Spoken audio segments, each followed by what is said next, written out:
Espíritu Santo, yo te necesito. Manda tu fuego a ese lugar. Bueno, el Señor le bendiga a cada uno de ustedes en esta hora. Quiero que me acompañen a Marcos capítulo 11. Marcos capítulo 11, versículo 12 al 14. El mensaje de este día lo he titulado Tiempo de dar fruto. Tiempo de dar fruto. Dice Marcos capítulo 11, versículo 12 al 14 en esta versión: al día siguiente, cuando salían de Betania, Jesús tuvo hambre. Viendo a lo lejos una higuera que tenía hojas, fue a ver si hallaba algún fruto. Cuando llegó a ella, solo encontró hojas, porque no era tiempo de higos. Nadie vuelva jamás a comer fruto de ti, le dijo a la higuera. Y lo oyeron sus discípulos. Ahora, yo sé que a veces cuando hemos leído este pasaje, nos quedamos con la siguiente frase, y es: porque no era tiempo de higos. Y en base a eso, dicen algunos, el Señor Jesús como que estaba un poquito loco, ¿sí? Porque si no era tiempo de higos, ¿por qué razón fue tan duro con aquella higuera? Pero resulta que esta mata de higos da hojas única y exclusivamente cuando va a dar fruto. Entonces, si el Señor a lo lejos ve que la higuera tiene hojas, Él tenía hambre. Él dice: bueno, si tiene hojas, aunque no sea la época de cosecha, es posible que tenga, aunque sea, un higo pequeño o unos tiernitos que estén ahí en la mata, apenas empezando. Así como nosotros cuando comemos mango verde, sí, vamos a ver la mata y uno ve que todavía tienen leche los mangos y uno, no, es que así son más ricos, ¿no? Porque están tiernitos y hasta más ácidos, a los que les gusta la acidez. Bueno, Jesús iba caminando hacia la higuera, esperando encontrar, aunque sea higos tiernos, en aquella mata. ¿Por qué? Porque ésta ya tenía hojas. Eso es lo que está viendo Jesús. Entonces, cuando Él se acerca a esta higuera, de la cual Él espera que haya frutos, se da cuenta que la higuera es una higuera estéril. Es una higuera que no da fruto. Tiene hoja y se mira bonita, se mira frondosa, pero no está dando frutos. Yo creo que todos hemos visto este tipo de árboles, ¿sí?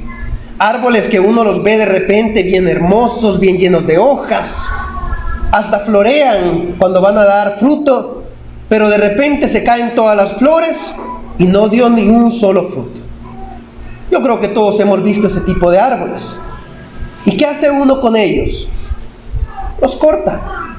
La gente que no los quiere porque en aquel lugar necesita cosechar, lo que hace es cortar los árboles. Va y los tala y los bota y siembra otro. El único que los deja ahí en pie es al que le gusta la sombra. Pero el que necesita fruto va y lo bota. La higuera es el símbolo nacional de Israel, ¿sí? Simboliza a Israel. Desde la época de Salomón, cuando se habla de los dos reinos, cuando estos se dividen, de Judá y de Israel, siempre se habla de la higuera que está sobre ellos, para guardarles, porque era el símbolo de la nación. Y lo que está diciendo acá Jesús es: vine a una nación de Israel, la cual se mira frondosa, la cual se mira hermosa y llena de hojas, pero que no está dando frutos. ¿Qué decía el Señor Jesús acerca de los fariseos? Dice: los fariseos se visten con trajes hermosos, con trajes de lujo, pero el corazón de ellos no tiene nada. Es un corazón vacío. Dice: sepulcros blanqueados, les decía el Señor a los fariseos. Y así encontramos otro montón de textos cuando Él hablaba con los saduceos, cuando hablaba con los demás. Y Él decía: ustedes se ven hermosos por fuera, pero por dentro no están dando los frutos que el Señor quiere. Y a esto se está refiriendo el pasaje. El Señor Jesús ve la higuera y la higuera simboliza a Israel. Y le está diciendo a la nación, nadie va a volver a comer fruto de ti, a Israel. ¿Por qué? Porque no querían dar fruto, porque no querían florecer. Ahora tenemos que hacernos una pregunta a nosotros. ¿Nosotros nos encontramos dando frutos? ¿Estamos dando los frutos que el Señor quiere que demos? ¿O solamente estamos floreciendo igual que la higuera? Solamente nos estamos reverdeciendo y estamos creciendo, pero no estamos dando frutos. ¿O sí estamos dando los frutos? Esto es algo que tiene que estar en nuestra cabeza en esta hora. Y quiero que usted mismo se lo esté preguntando. Yo como persona individual, no piense en la congregación, piense en usted solo. Usted solo. ¿Está dando los frutos que el Señor quiere que usted dé? ¿O estamos fallando?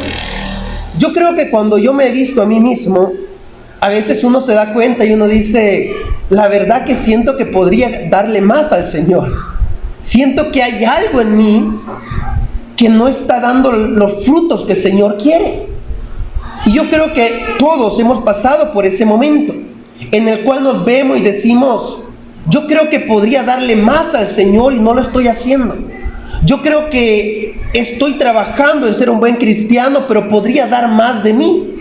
Y a veces nos quedamos solamente con el fruto que ya estamos dando, pero sabemos por dentro que podríamos estar dando mucho más. ¿Sí? A veces pasa eso dentro de nuestra vida. Y yo a veces me lo he cuestionado.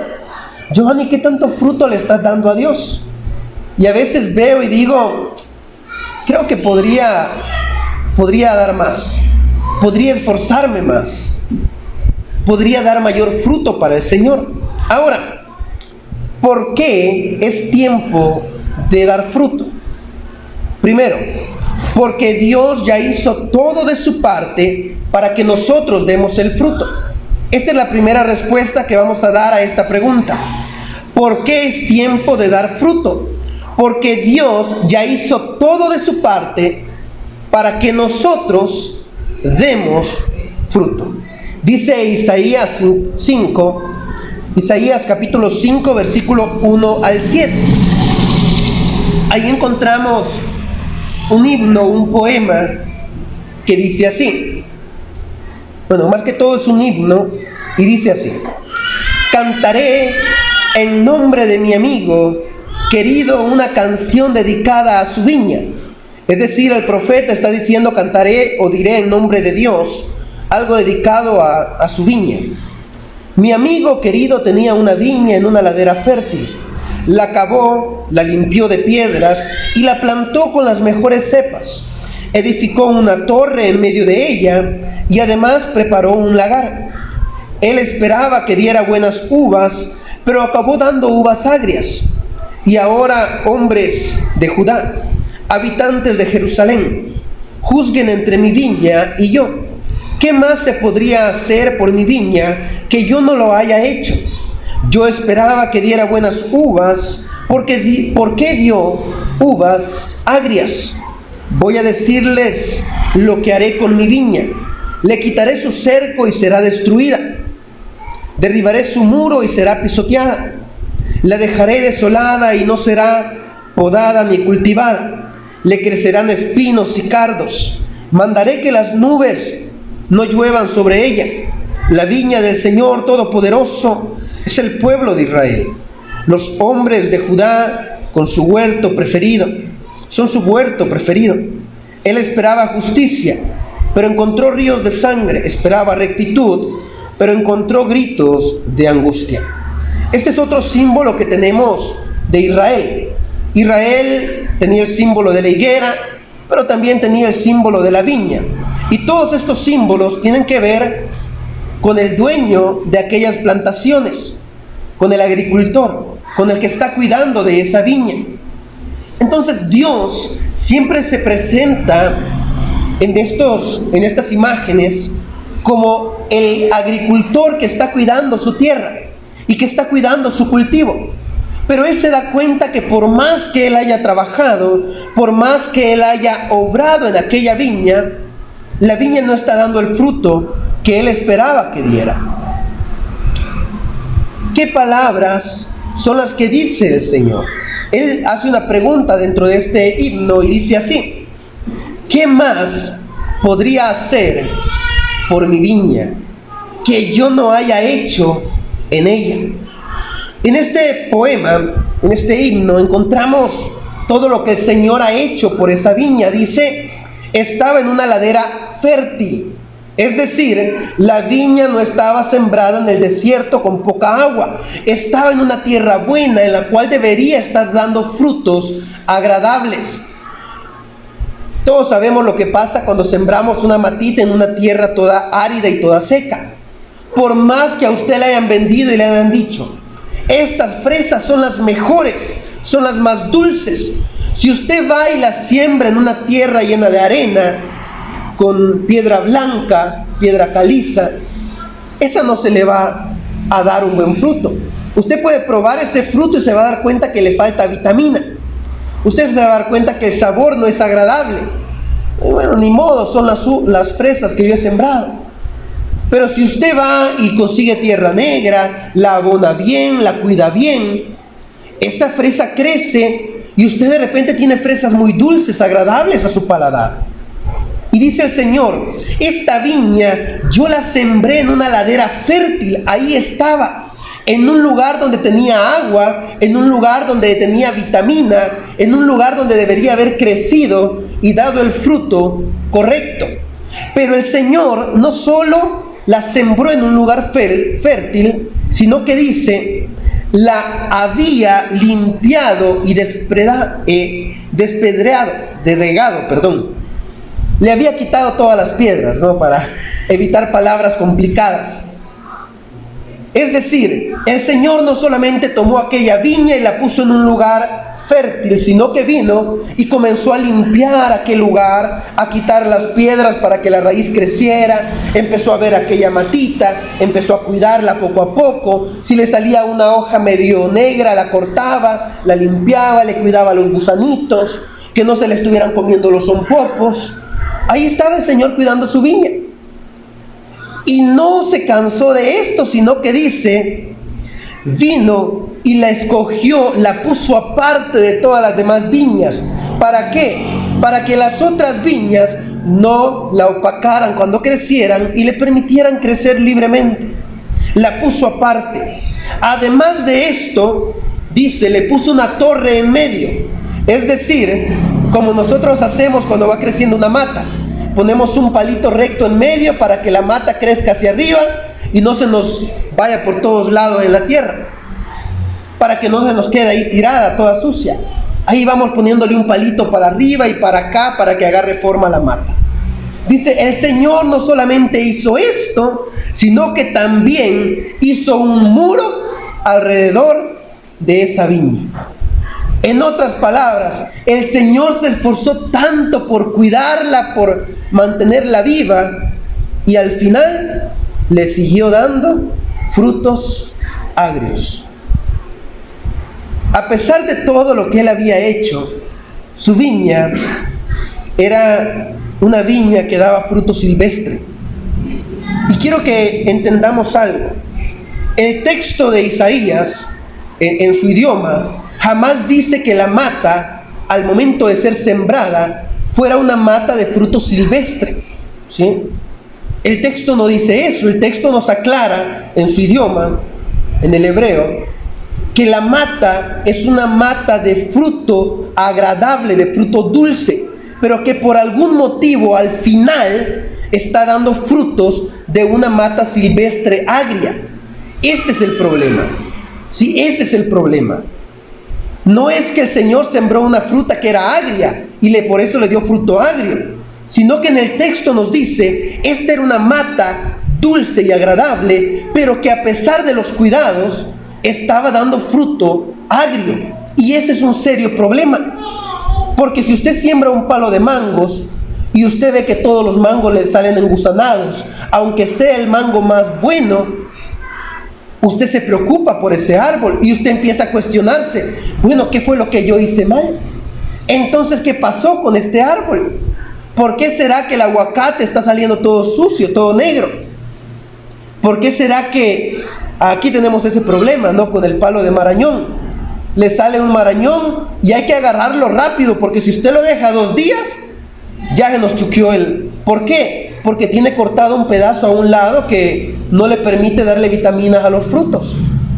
Pero uno comienza a cuestionarse, y esto es lo que Dios está cuestionando en Israel. A ver, ¿qué pasó con este pueblo? Yo sembré una mata agradable, pero no me está dando los frutos a pesar de que la cuido. Ese es el lío. Nuestra vida como hijos de Dios debe ser de pregunta acerca de esta misma cuestión. Y Dios se pregunta lo mismo. ¿Qué más puedo hacer por ti? ¿Qué más puedo hacer por Giovanni? Esto es algo que se pregunta a Dios. ¿Qué más puedo hacer por hermana Seili, no? ¿Qué más puedo hacer por hermana Mirna? Esto es algo que Dios se pregunta en nuestra vida. ¿Qué más puedo hacer por ti para que des los frutos que yo quiero que des? Porque a veces no se trata de dar frutos una vez, ¿sí? Cuando nosotros sembramos un árbol, ¿por qué será que todos los años estamos esperando que esté dando los mismos frutos? Todos los años, si ustedes se dan cuenta, hay gente que dice, es que ya es tiempo de aguacate, ya va a florear el palo. Y ahí están esperando que su arbolito dé todos los años. No es una vez, ¿sí? Entonces el Señor quiere que nosotros demos frutos todos los años. Y está pendiente de que estemos floreando para dar esos frutos. Entonces el Señor, ¿qué hizo con nosotros como iglesia? Nos puso en una ladera fértil, nos puso en tierra agradable. Ahí nos ha puesto el Señor a nosotros. Nos ha limpiado y nos ha quitado todas las cosas que impiden que nosotros crezcamos.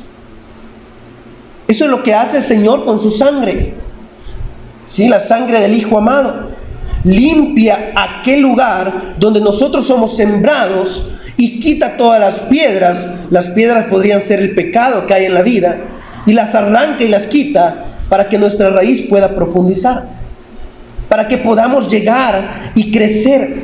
El Señor nos siembra a escondidas, es decir, nos toma aparte y nos aleja de los espinos, nos aleja de las demás plantas para que crezcamos libremente. El Señor nos ha puesto una torre también a nosotros.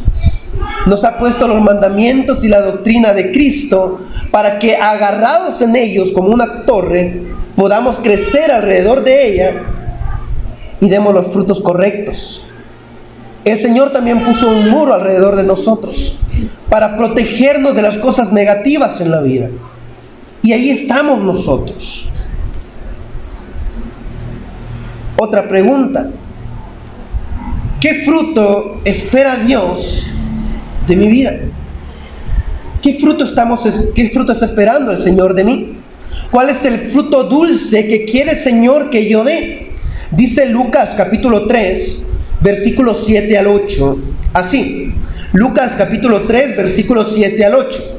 Esta versión, la NBI, dice así: muchos acudían a Juan para que los bautizara. Y Juan les dijo así: camada de víboras, les advirtió, ¿quién les dijo que podrán escapar del castigo que se acerca? Produzcan frutos que demuestren arrepentimiento y no se pongan a pensar, tenemos a Abraham por padre, porque les digo que aún de estas piedras Dios es capaz de darle hijos a Abraham. Los primeros frutos que el Señor nos pidió antes de ser parte de esa viña fueron frutos de arrepentimiento. Esos fueron los primeros frutos que nos pidió el Señor. Fruto de arrepentimiento, que demostráramos con actitud, que demostráramos con nuestras acciones que estábamos arrepentidos.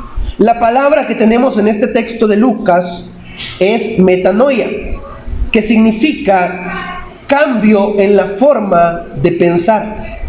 Es decir, quiere frutos que demuestren un cambio en nuestra forma de pensar respecto a nuestra vida. Eso es arrepentimiento. ¿Cómo yo sé que una persona está arrepentida de algo malo que hizo? Porque no lo vuelve a hacer. Porque cada vez que tiene la oportunidad de hacerlo, reflexiona y dice, ¿cómo me fue la última vez que lo hice? Por eso yo sé que alguien está arrepentido. ¿Cómo yo sé que un alcohólico está arrepentido de beber? Porque cuando ve una botella, él dice, ¿cómo vivía yo antes? Mejor quiero evitar volver a caer en eso. Se da la vuelta y se va. Porque sus acciones actúan en base a su forma de pensar. Y Dios quiere entonces que el primer fruto que nosotros diéramos sea un fruto que demuestre un cambio en nuestra forma de ver el mundo, en nuestra forma de actuar. Eso es lo primero, el primer fruto. Los frutos dignos de arrepentimiento son, o los frutos producidos por el arrepentimiento, son los cambios en nuestra vida, motivados por el cambio en nuestra mente, hecho por el Espíritu Santo. Por eso es que nosotros tenemos al Espíritu Santo con nosotros.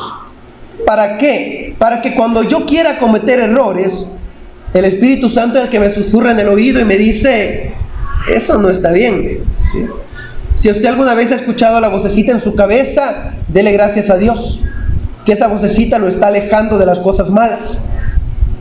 Porque es el Señor hablándonos, es el Señor diciéndonos, eso no está bien.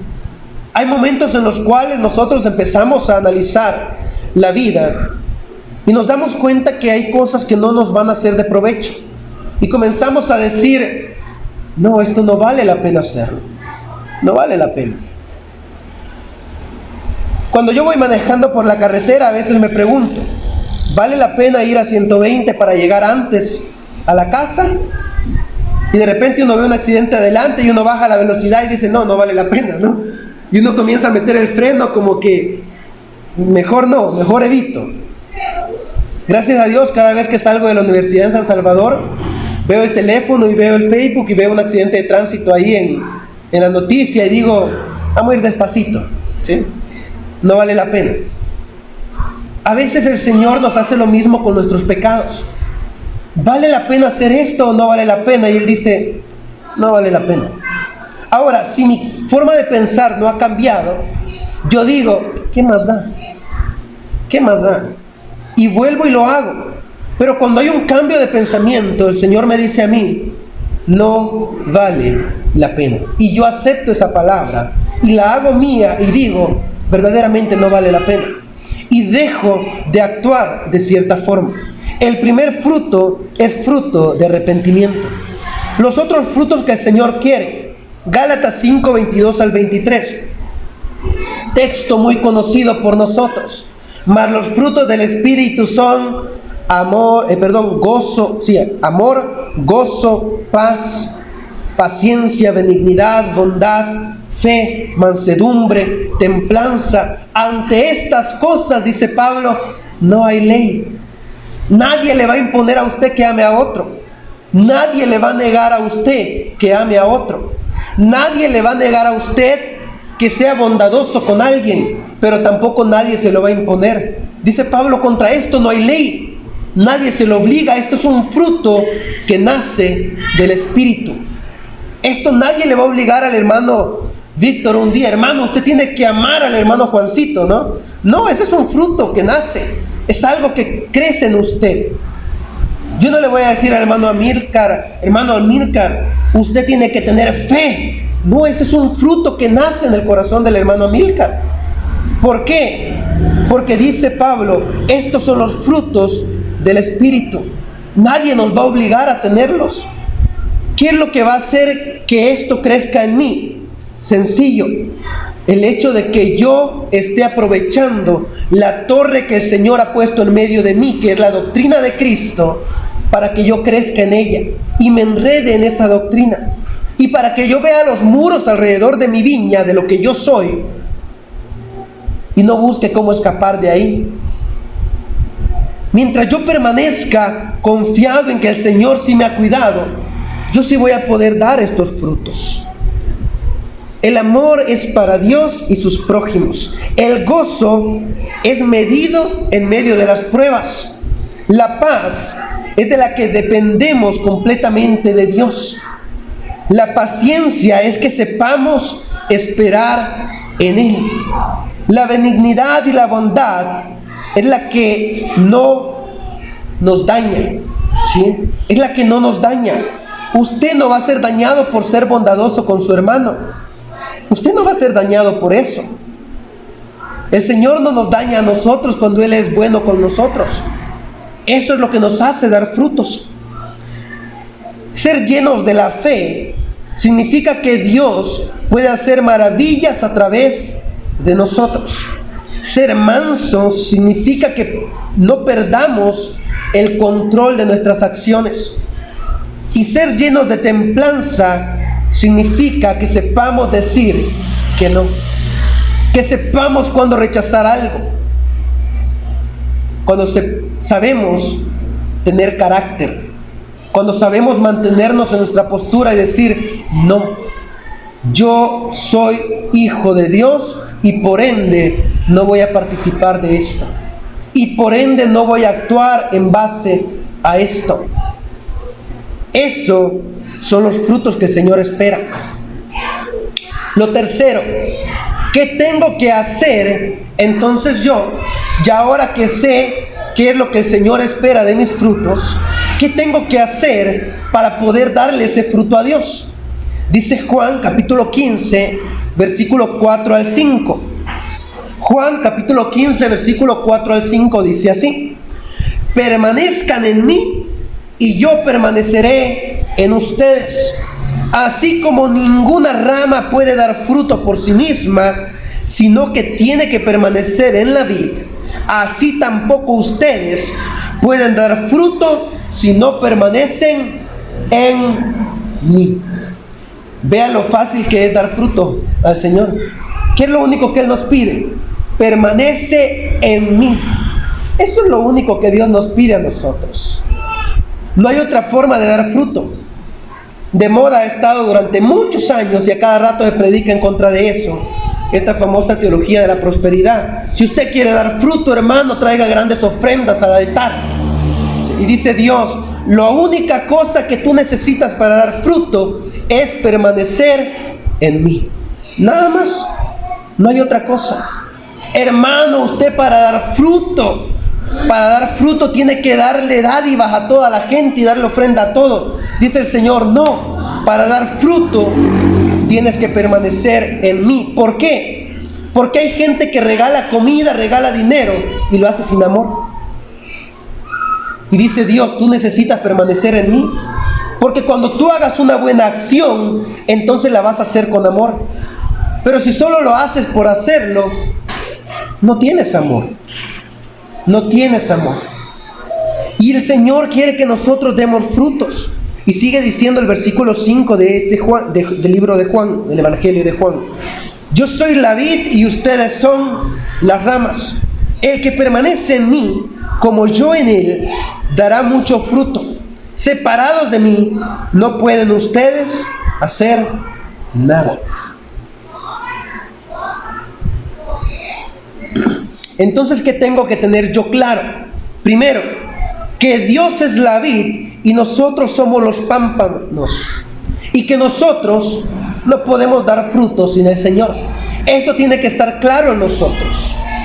Eso tiene que estar claro. Decían los cristianos en el primer siglo, y Pablo lo reprende duro. Decían ellos, es que esos que se mantienen en la ley, esos judíos. Y viene Pablo cuando miraba que ellos se reían y les dijo, quiero recordarles una cosa. Ellos son la raíz. Ellos son el tronco. Y muchos de los que no creyeron fueron desgajados, les dice. Y ustedes fueron injertados en esa viña porque ustedes no eran parte de ella. Y viene Pablo y les pregunta, así que, ¿qué creen ustedes que va a pasar con ustedes si no se mantienen en Dios y en Cristo? Si a los que eran parte del árbol original, cuando no creyeron, Dios los desgajó. ¿qué va a pasar con ustedes?, les dice a los cristianos del primer siglo. Así que permanezcan en la fe y en el amor para no ser desgajados. Porque los cristianos del primer siglo estaban, es que nosotros somos parte del pueblo de Dios y somos los únicos. Y Pablo le dice, ustedes también pueden ser desgajados si no se mantienen en amor y en fe.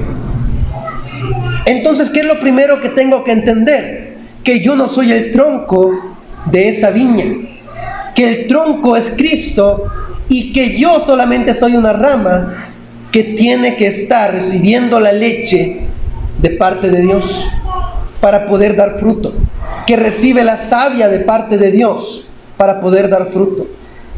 Él es el tronco, no yo. Yo no decido para dónde va mi vida.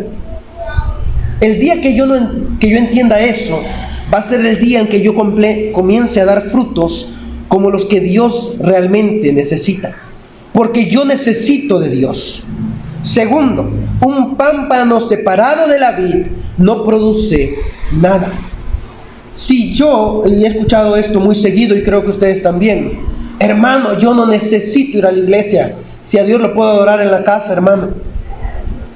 Y usted se pregunta, ¿y de verdad lo adora en la casa? Sí, hermano, yo oro. ¿Cuándo ora? Cuando me acuerdo. ¿Y los domingos qué hace? A veces me levanto como a las 11. Y ora cuando se levanta a las 11. No, es que tengo que hacer el almuerzo, hermano, me levanté tarde. Y después del almuerzo ora. No, hermano, que a veces vamos de salida para la calle. Sí. Bueno, entonces, ¿a qué hora ora? Si usted dice que no necesita ir a la iglesia para acercarse a Dios. Es que, cuando me acuerdo, le dedico un minutito a Dios, aunque sea una vez al mes, ¿no? Pero es que Dios no quiere que nosotros nos dediquemos a Él una vez al mes. Apartados de la viña, de la vid, yo no puedo dar frutos al Señor. Y eso lo tengo que entender. Yo no puedo dar frutos por cuenta propia, alejándome del pueblo de Dios, apartándome de la iglesia, apartándome del rebaño del Señor y sobre todas las cosas, apartándome de Dios. Porque algunos pueden ir a una iglesia y no necesariamente estar cerca de Dios. Entonces, primero que nada, antes de ser parte de la iglesia, ser parte del pueblo de Dios, tengo que estar comprometido con Cristo y con Dios directamente y estar unido a Él para poder dar fruto. Pero apartado de la vid, no puedo dar fruto, no puedo hacerlo. Y lo tercero que tenemos en esta respuesta es, separado de Dios, no puedo producir nada. Necesito estar unido a Cristo, cerca de Cristo, pegado a Él, para que su poder fluya en mí. Eso es lo que necesito. No es que, hermano, y lo digo por experiencia, porque he conocido también casos, voy a la iglesia, canto, pero canto sin ganas, voy a la iglesia y salgo de ahí. Ayer me dio curiosidad, estaba yo en la universidad y estábamos hablando el licenciado estaba hablando de lo que hacían en su iglesia y él decía, a veces los domingos nosotros tenemos cultos de 3 horas. Cantamos 3 himnos al inicio, dice, después va un sermón, después pasa el otro a dar otro sermón, después pasa el otro a dar otro sermón, porque son 3 sermones en el día, dice él, en el mismo bloque, dice.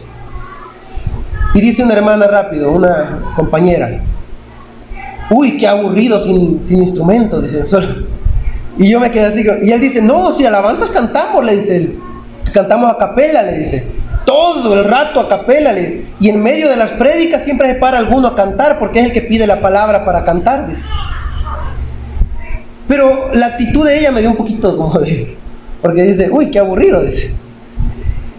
El problema es que a veces nos presentamos de esa forma delante de Dios. Quiero que Dios me sacie a mí de la forma en la cual yo quiero ser saciado, pero se me olvida que yo soy el que dependo de Dios. Hay gente que va a la iglesia y dice, hermano, hoy el culto estuvo aburrido. ¿Por qué? Es que se fue la luz y ni un instrumento conectaron, hermano. Hay mucha gente que actúa así. Y recuerdo un caso que nos contaba una hermana de Nicaragua una vez, que decía que la suegra decía eso cada vez que salía del culto, y ella fue una vez con ella y dijo, pero si el predicador tiró un mensaje fuerte, dice, bien bueno, No, pero es que la alabanza estuvo muerta, dice que dijo ella. Y a veces tenemos esa actitud respecto a nuestra vida delante de Dios. Doy frutos al Señor. Ay, hermano, es que si usted supiera cómo está mi vida, si usted supiera cómo me han tratado en el trabajo, si usted supiera cómo me siento esta semana, se daría cuenta, hermano, que esta semana no le he podido dar ni un fruto a Dios, pero no es mi culpa, hermano. No es mi culpa. Mire, el Señor es claro. Lo que yo necesito para dar fruto, y esto es lo más importante, no es estar cerca de Cristo, es estar pegado a Él. No cerquita, pegado. Eso significa que aunque a mí me esté amargando el jefe en el trabajo, yo estoy confiando en que Dios está conmigo. Que aunque fulanito de tal me esté gritando en el semáforo cuando voy manejando, yo estoy pegado a Cristo y le digo a Cristo: Cristo, no me hagas bajarme del carro a responderle, porque sé que tú estás conmigo y quiero darte un fruto agradable a ti. No quiero que me graben las cámaras, no insultando y después digan: el hermano Giovanni, uy, te lo viera cómo predica los domingos, pero anda un video ahí en Facebook en el semáforo peleándose con un fulanito, diciéndose de todo. ¿Qué fruto es ese? Entonces tengo que estar pegado a Cristo. Pegado significa andarlo todo el día. Le pongo este ejemplo para ir terminando. Todos los que hemos usado pega loca sabemos lo que pasa cuando nos cae un poquito en el dedo. Y usted se da cuenta que si usted la trata de quitar justo al segundo que le acaba de caer, ya no puede. Y muchas veces cuando usted va y agarra algo para quitarse la pega loca, hasta siente que le va jalando un pedacito de pellejo. Bueno, así tiene que tener usted a Cristo en su corazón, pegado. Que cuando sienta que Cristo se le está arrancando, sienta que se le está yendo su corazón a usted. Así tiene que estar Cristo. ¿Para qué? Para que yo entonces dé los frutos que Dios quiere que yo dé. Pero si Cristo no está pegado a mí de esa forma tan penetrante, los frutos que yo le voy a dar van a ser frutos agrios, o sencillamente igual que la higuera que leíamos al inicio, no vamos a haber dado ningún fruto y solamente vamos a tener hojas verdes. Termino con esto. Debemos tener cuidado con nuestra apariencia delante de los hombres, porque a veces somos como la higuera, lleno de hojas hermosos que parecemos que vamos a florecer y a dar frutos, pero cuando se acercan a nosotros se dan cuenta que nuestros frutos no están. Y esto es lo que el Señor le está diciendo a Israel: no tienes frutos, Israel. Estás hermoso, estás precioso, pero no hay fruto en ti. Pareciera que los vas a dar, pero no tienes ni una hoja, flor que demuestre que vas a florecer y vas a dar fruto. Y con eso tengo que tener cuidado yo. Mi apariencia delante de los hombres tiene que ir acompañado de un montón de flores que den fruto, ¿sí? De un montón de flores que comiencen a dar fruto en mí. Hermano, es tiempo de dar fruto. Si no lo estamos haciendo, es tiempo de dar fruto. Y si el fruto que estamos dando es escaso, es tiempo de empezar a abonar nuestra vida y empezar a vitaminarnos a nosotros espiritualmente para poder dar fruto correcto. Si yo siento que en la cosecha solamente estoy dando un mango verde, hermano, póngase abono, échese agua espiritual, échese agua, para que al final del año usted se dé cuenta que sus ramas van a estar cargadísimas de mango ahí, y se va a dar cuenta de cómo Dios obra en nosotros. Los frutos del Señor son agradables, son dulces. Tengo que asegurarme de que estoy pegado a Él para dar esos frutos dulces, para que Él pueda ver en nosotros su presencia y vea que somos un pueblo comprometido con el Señor. Que Dios les bendiga. Espíritu Santo.